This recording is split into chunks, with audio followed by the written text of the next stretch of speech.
Heading जो है, heading है खींचे हुए तार की स्थितिज ऊर्जा। अब होता क्या है, खींचे हुए तार लिख सकते हैं, एक दूसरे नाम से भी आता है एग्जाम में, दो अलग अलग नामों से भी। यहाँ छड़ हो सकता है, यहाँ रोड हो सकता है, रोड मतलब जो लोहे की छड़ होती है, रोड के नाम से भी आ जाता है। तो अलग अलग नामों से आ सकता है। तो खिंचे हुए तार कह सकते हो, खिंचे हुए छड़ कह सकते हो, खिंचे हुए रोड कह सकते हो, या खिंची हुई धातु कह सकते हो, कुछ भी किस स्थिति जुड़ जाए। तो हम कहेंगे माना एक छड़ जिसकी प्रारंभिक लंबाई जो है वो ये कैपिटल एल है, और इस पर अभी कोई बल कार्य नहीं कर रहे हैं, तो जाहिर सी बात है इसकी लंबाई में कोई वृद्धि नहीं होगी। अब हमने इस पर बल लगाना स्टार्ट कर दिया, ठीक है, बल लगा दिया, कितना F, प्रारंभ में F1 बराबर 0 था, अब क्या F2 बराबर F बल लगा दिया है, तो इसकी लंबाई में जो है वो इतने की वृद्धि हो गई है ना, इतनी वृद्धि हो गई है। तब हम निकालेंगे कि इसकी ऊर्जा कितनी होगी। तो ऊर्जा जो होती है ना, दरअसल दुनिया में ऊर्जा कुछ नहीं होती है, वो किया गया कार्य ही होता है, पता है इस बात का। जो ऊर्जा होती है, चाहे वो स्थितिज ऊर्जा हो या गतिज ऊर्जा हो, हम उसका डायरेक्ट व्यंजक कभी नहीं निकालते हैं। ये बात बहुत बार पहले बता दी होगी, नहीं भी बताई है फिर दोबारा याद रख लो। कभी भी स्थितिज ऊर्जा निकालें या गतिज ऊर्जा निकालें या दुनिया की कोई सी भी ऊर्जा निकालें, हम डायरेक्ट गतिज ऊर्जा का या डायरेक्ट स्थितिज ऊर्जा का कोई फॉर्मूला नहीं निकाल सकते। हम निकालेंगे किया गया कार्य, और फिर लास्ट में एक लाइन लिख देते हैं कि यही कार्य ऊर्जा के रूप में संचित होता है, और बाद में वो जो भी गतिज है या स्थितिज है वो हम लास्ट में लिख देते हैं। समझ गए। तो मैं कार्य निकालना है, कार्य बराबर क्या होता है, बल गुणा विस्थापन। तो बल हमने ये लगा दिया है, विस्थापन इतना हो गया है, ये लगाना है, आंसर निकालना है, ये करना है। तो पहले इसकी हिंदी लिखेंगे फिर आर्टिकल लिखेंगे। तो इसमें लिखेंगे माना एक छड़ जिसकी लंबाई, छड़ लिख दो, ब्रैकेट में तार भी लिख सकते हो, कुछ भी हो सकता है। माना एक छड़ जिसकी लंबाई कैपिटल एल है, इसकी लंबाई कैपिटल एल है। इस छड़ पर एफ बल लगाकर, इस छड़ पर एफ बल लगाकर इसकी लंबाई में, इस छड़ पर एफ बल लगाकर इसकी लंबाई में स्मॉल एल की वृद्धि की जाती है, इसकी लंबाई में स्मॉल एल की वृद्धि की जाती है।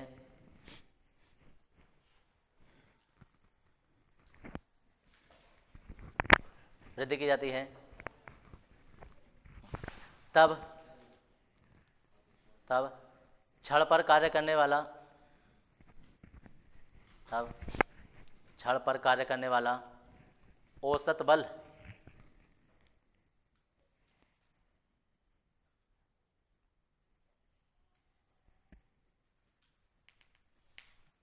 है वही औसत बल।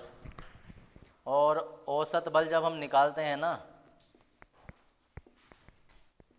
तो वो होता है दोनों बलों को जोड़कर हम आधा कर देंगे। यही तो निकालते हैं, पहला बल दूसरा बल दोनों जोड़कर आधा।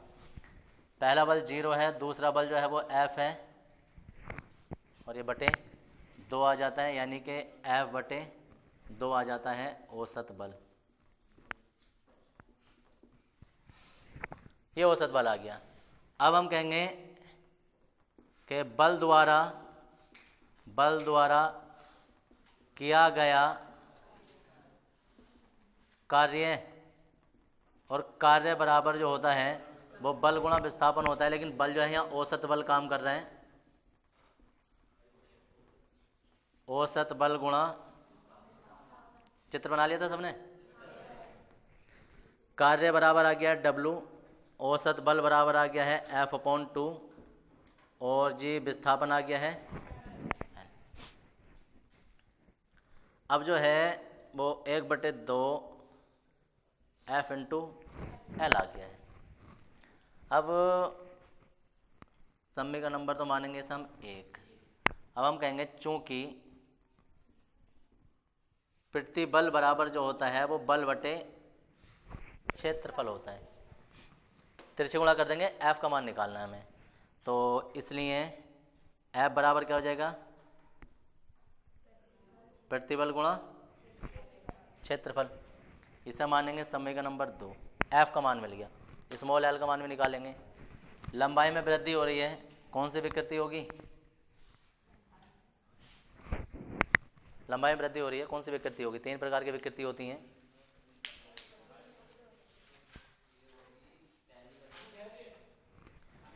अनुदैर्ध्य विकृति होगी। फिलहाल तो अभी हम विकृति ही लिख रहे हैं। देखो विकृति बराबर जो होता है ना, लंबाई में वृद्धि अपॉन प्रारंभिक लंबाई होती है। याद आ रहा है? स्मॉल एल का मान निकालना है, तिरछी गुणा कर देंगे तो स्मॉल एल बराबर जो है वो विकृति एल आ जाएगा। समीकरण नंबर 3 आ गई है। हम कहेंगे समीकरण 1 में मान रखने पर, देखो एफ का मान भी हमें मिल गया है और एल का मान भी हमें मिल गया है, दोनों मान लगा देंगे तो डब्ल्यू बराबर हो जाएगा हाफ, एफ की जगह आ जाएगा प्रतिबल गुणा क्षेत्रफल गुणा विकृति गुणा एल। एक साथ लिख देंगे इसे 1/2 प्रतिबल गुणा विकृति और इनटू ए एल। ये कार्य बराबर आ जाता है। हम कहेंगे यही कार्य, तार लिखा छड़ लिखा है?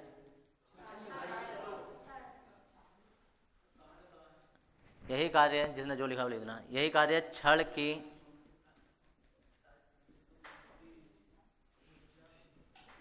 स्थितिज ऊर्जा के रूप में संचित होता है। और अर्थात हम क्या कह रहे हैं? हम कह रहे हैं W बराबर U। लेकिन यहाँ जो U है ना, वो अभी हम स्मॉल में लेंगे क्योंकि अभी हमें कैपिटल बनाना है इसका। तो अभी यहाँ U बराबर जो है वो हाफ प्रतिबल गुणा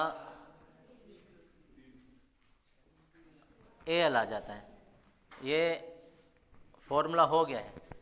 लेकिन अभी हम कहेंगे प्रति एकांक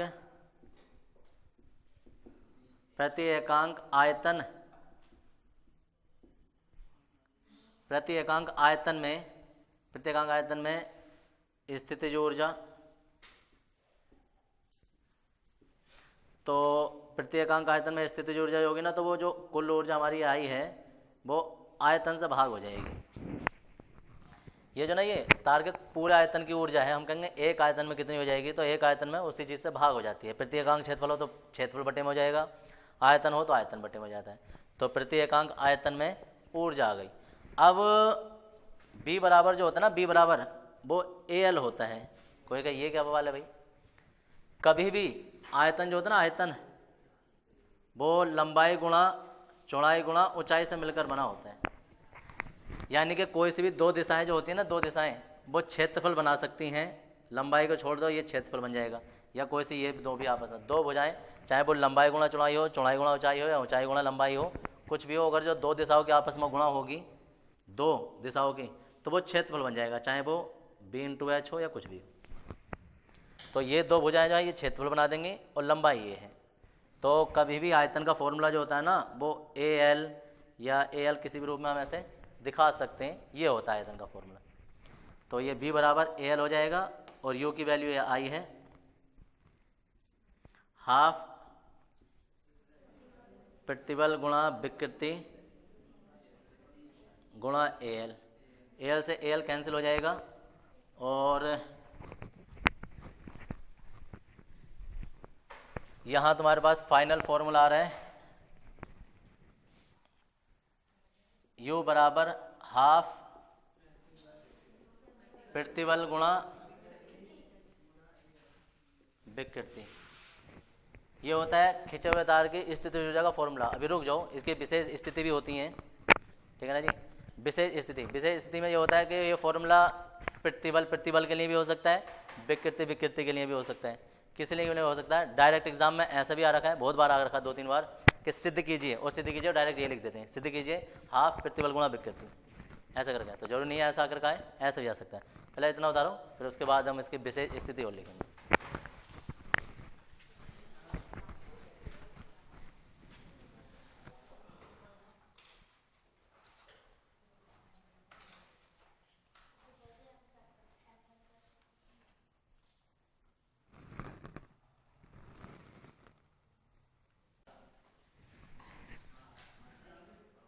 चूंकि U बराबर हाफ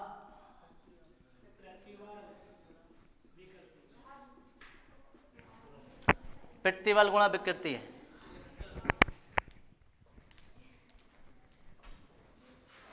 एक फॉर्मूला होता है यंग प्रत्यास्थता गुणांक बाई बराबर प्रतिबल बटे विकृति होता है। अब प्रतिबल के लिए फॉर्मूला सॉल्व कर रहे हैं तो इसकी तिरछी गुणा कर देंगे तो प्रतिबल बराबर हमें दिख जाएगा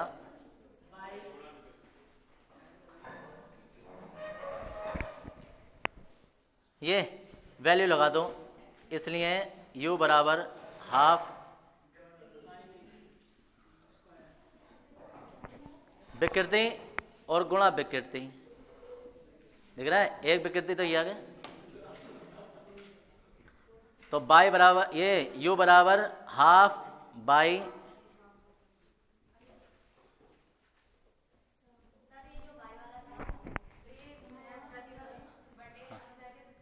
हाँ अनुदैर्ध्य। दरअसल अगर अनुदैर्ध्य विकृति लेंगे तो यहाँ भी अनुदैर्ध्य चलाएंगे, फिर पूरे फॉर्मूला अनुदैर्ध्य चलाएंगे। तो इसलिए क्योंकि छड़ है तो छड़ में हमेशा रेखीय विकृति होती है, उसमें आयतन तो फैल नहीं सकता उसका, तो इसलिए हमने नॉर्मल वाली विकृति चला दिया उसमें। तो यहाँ विकृति है तो यहाँ भी विकृति है। अब इसकी सेकंड स्थिति देखो, अब हमने पहले क्या किया था, प्रतिबल के लिए सोल्व किया था, अब क्या विकृति के लिए सोल्व कर लो। तो हम कहेंगे कि बाई बराबर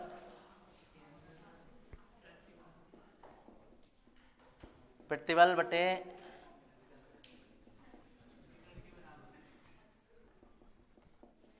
विकृति बराबर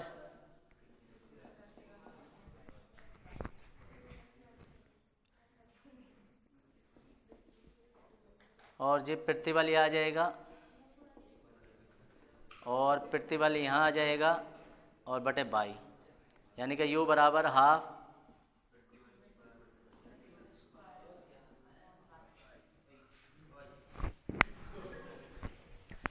ये दो स्थितियां हैं। तुम चुप रहे हो।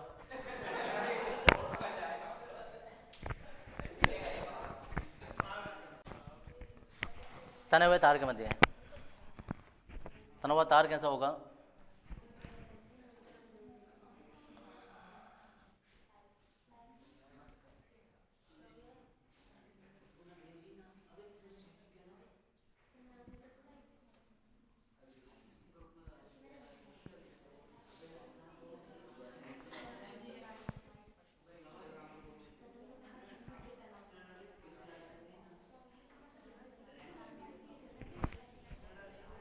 देखो भाई ये है, अरे बोलो मत भाई, ये है कोई तार जो दो खंभों से मतलब किसी दृढ़ आधारों से बंधा है ये, और जब बंधा है तो ये खिंचा हुआ है, इसके मध्य कितना बल लगेगा वो बल हमें निकालना है। चित्र बनाओ जल्दी, कैपिटल F। बल तो समान ही लगेगा ना समय, हरी कपड़ा अंदर जाके हाँ। इसमें लेके चित्र बना लिया, बनाओ जल्दी चित्र।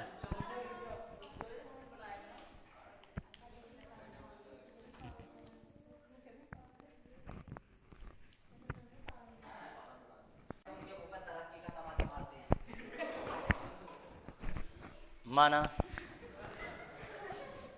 एक तार, ऐसा नगण्य ले ले करो। माना एक तार जो दोनों सिरों से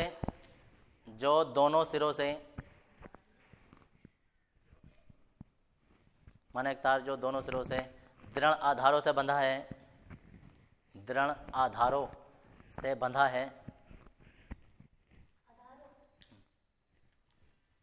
दृढ़ आधारों से बंधा है।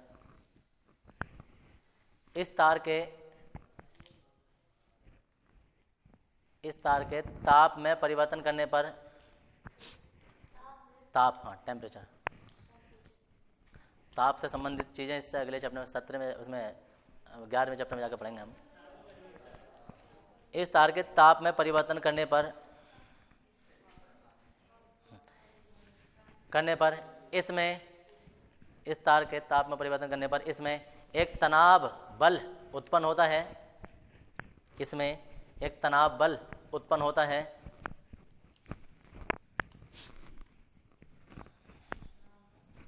इसमें एक तनाव बल उत्पन्न होता है। यदि तार का यंग प्रत्यास्थता गुणांक 22 है, तार का यंग प्रत्यास्थता गुणांक 22 है,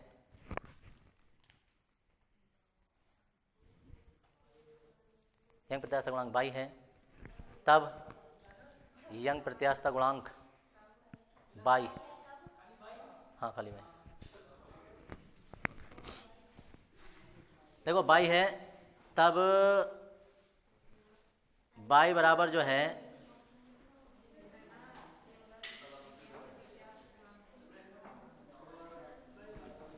प्रतिबल बटे विकृति होता है, तिरछे गुणा कर दो, प्रतिबल बराबर जो है 22 गुणा विकृति, और प्रतिबल बराबर होता है बल बटे क्षेत्रफल।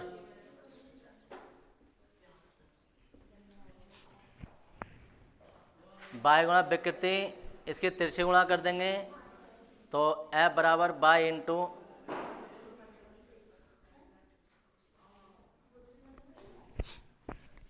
यह आ गया समीकरण नंबर 1। क्या करें?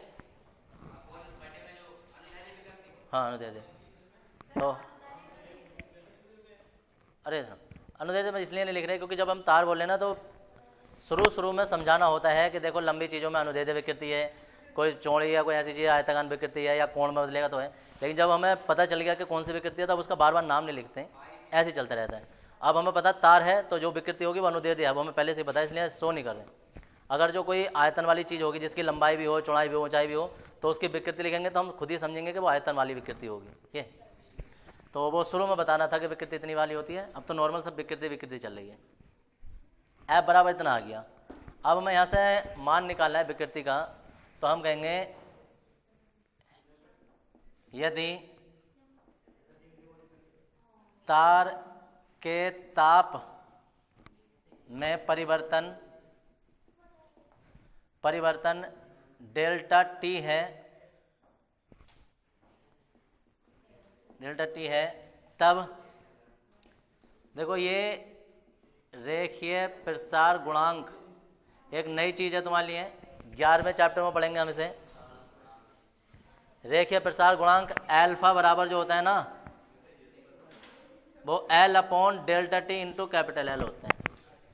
मतलब कि अगर हम किसी का ताप कितना बढ़ाएं या कितना परिवर्तन करें तो उसकी प्रारंभिक लंबाई की तुलना में उसकी लंबाई में कितनी वृद्धि होगी, यह रेखीय प्रसार गुणांक अल्फा बताता है। एक दूसरा होता है क्षेत्रीय प्रसार गुणांक बीटा, एक होता है आयतन प्रसार गुणांक। 3 गुणांक पढ़ेंगे, वो इससे अगले चैप्टर में पढ़ेंगे जाके। फिलहाल अभी हमें यहाँ से इसे इधर ले जाएंगे तो अल्फा इंटू डेल्टा टी और L अपॉन L मिल जाएगा। L अपॉन L क्या होता है? विकृति, और विकृति बराबर आ गया डेल्टा टी। ये वाला मान समीकरण नंबर 1 में लगा दो, तो F बराबर बाई और विकृति की जगह आ जाएगा अल्फा डेल्टा टी इंटू ए। तो किसी भी तार के खिंचे हुए तार में इतना तनाव बल होता है, चाहो तो इसे alpha delta t by into a के रूप में हम इसे लिख सकते हैं। यह किसी भी तार के मध्य है, इतना तनाव बल उत्पन्न हो रहा है, F का मान है। हाँ जी, और उसके बाद जो है वो लिखेंगे हम